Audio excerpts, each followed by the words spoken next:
Waalaikumsalam warahmatullahi wabarakatuh. Zulfa, berkaitan dengan soalan tentang bacaan bersanad. Bacaan bersanad yang dimaksudkan iaitulah guru yang membaca Al-Quran itu dia memiliki ijazah yang bersanad. Ya, maknanya dia memiliki ijazah dari gurunya, ya, dan gurunya memiliki ijazah dari guru yang sebelumnya. Guru yang sebelumnya memiliki ijazah sanad dari guru yang sebelumnya, sehinggalah sampai kepada Nabi sallallahu alaihi wasallam. Dalam arti kata mereka mendakwa mereka memiliki ijazah seperti itu yang bersanad, yakni mereka memiliki telah melalui proses pembelajaran dan sebutan hukum hakam yang berkaitan dengan Al-Quran, bacaan Al-Quran, dari seorang guru kepada seorang guru daripada seorang guru kepada seorang guru, sampailah kepada Nabi Muhammad sallallahu alaihi wasallam. Itu maksud dia bacaan bersanad. Secara asasnya itu maksud dia. Uh, Kemudian soalan wajibkah bersanad itu? Wallahu a'lam. Saya setakat yang saya tahu, setakat yang saya pelajari, saya tidak pernah mendengar ada mana-mana para syekh, para guru Al-Quran yang mengatakan setiap orang untuk membaca Al-Quran dia wajib memiliki sanad. Saya tak pernah dengar perkara itu dan saya tidak ada maklumat tentang ada di kalangan ulama yang mewajibkan perkara itu. Bahkan jika kalau kita tengok hadis tentang Amr ibnu Salamah, seorang budak yang berumur sekitar 7 atau 8 tahun atau 9 tahun. Di dalam hadis menceritakan bagaimana Amr ibnu Salamah yang duduk bersama dengan kaum dia yang badui sifatnya.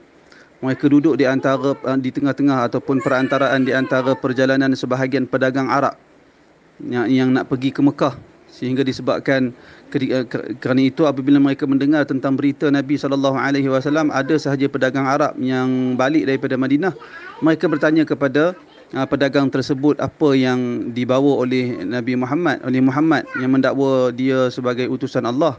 Lalu apabila pedagang Arab yang pulang dari Madinah itu menyebut ayat-ayat Al-Quran yang mereka dengar dari Nabi sallallahu alaihi wasallam, kita tengok dia tak ada proses pembelajaran. Wallahu alam. Dalam hadis taklah sebut, maksudnya zahir hadis menunjukkan dia mendengar apa yang pedagang Arab tu sebut. Dan kita tak boleh letakkan kepastian. Setiap pedagang Arab tu mempelajari bacaan. Kita tak boleh letakkan kepastian, kerana barangkali sahaja sebahagian pedagang Arab yang melalui perkampungan Amr ibnu Salamah itu, mereka mengambil bacaan itu dari orang lain ataupun mereka dengar begitu sahaja daripada bacaan sahabat ataupun orang-orang di Mekah, dan ternyata Amr ibnu Salamah dengan bacaan yang dibaca oleh pedagang Arab yang lalu di perkampungannya, dia menghafal ayat-ayat tersebut, sehinggalah apabila berlaku Fathu Mekah, apabila ayah dia yang bertindak sebagai ketua kumpulan mereka pergi berjumpa Nabi dan mengisytiharkan keislaman mereka, lalu Nabi SAW mengajarkan kepada mereka salat, dan Nabi bagi tahu hendaklah menjadi imam di kalangan mereka itu orang yang paling banyak menghafal Al-Quran. Bila ayah dia pulang ke tempat mereka, dan ternyata orang yang paling banyak menghafal Al-Quran iaitulah anaknya Amr ibnu Salamah yang ketika itu masih belum baligh. Dan ternyata Amr ibnu Salamah, zahir hadis menunjukkan dia menghafal bacaan Al-Quran, mengambil bacaan Al-Quran dari bacaan pedagang Arab yang dia dengar, bukan dalam proses pengijazahan dan seumpamanya. Saya ingat, wallahu alam, pada setakat inilah yang terzahir pada maklumat saya, mengaji Al-Quran tidak wajib mencari guru yang bersanad, asalkan guru itu dapat baca dengan baik, dapat menyebut huruf-huruf Al-Quran pada makhraj yang betul, maka bacaan itu telah memadai. Yang penting adalah bacaan itu benar ataupun salah. Itu yang paling penting. Adapun jika kita berpeluang untuk belajar Al-Quran dari guru yang bersanad, maka sudah tentulah itu yang terbaik.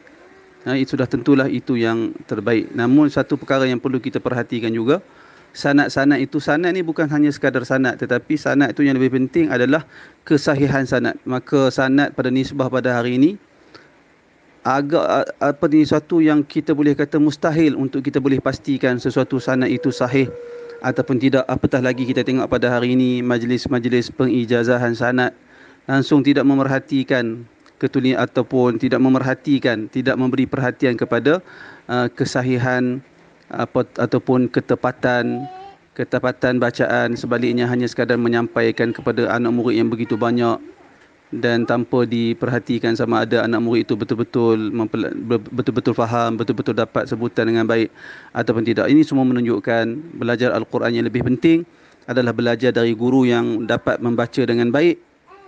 Adapun belajar dari mencari guru yang bersanad itu bukan sesuatu yang wajib. Dan kita kena tahu bila kita belajar Al-Quran sebagai contoh dari guru Al-Quran kampung sebagai contoh, dia bukanlah satu perkara yang perlu kita rasa aib, kerana bila kita belajar dari guru kampung, dia mengajar kita setakat apa yang dia tahu. Kemudian kita belajar lagi dari guru yang lain. Dengan cara sebegitu kita dapat memperbaiki bacaan Al-Quran kita. Wallahu a'lam.